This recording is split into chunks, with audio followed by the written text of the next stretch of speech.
Maithili express की शानदार प्रस्तुति।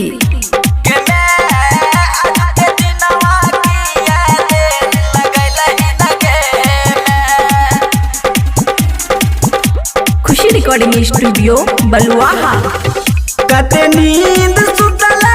मेघ लाली सेज पलंग पर गे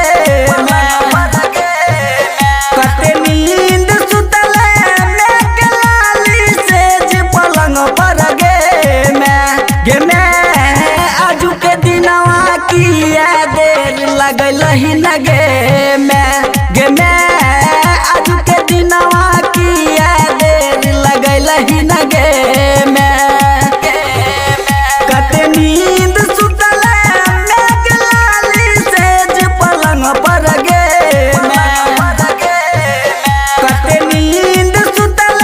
मेघ लाली सेज पलंग पर गे मैं आजू के दिनवा किया देर लगल ही न गे मैं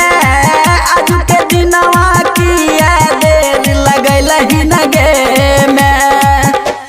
DJ good Madhubani DJ good Madhubani DJ good Madhubani के मैं आजू के दिनवा किया देर लगल ही न गे खुशी रिकॉर्डिंग स्टूडियो बलुआहा। कचही बस के लचपच करऊ तोर बहंगियो न गे कचही बस के लचपच करऊ तोर बहंगियो न गे मैं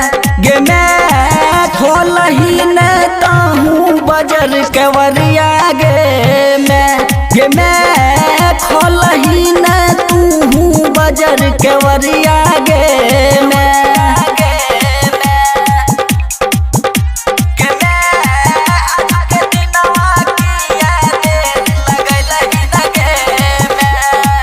खुशी रिकॉर्डिंग स्टूडियो बलुआहा। अने दिन गए रही तू भोर भिन शहर न गे अने दिन गए रही तू भोर भिन शहर न गे मैं आजू के दिनवा किया देर लगल ही न गे मैं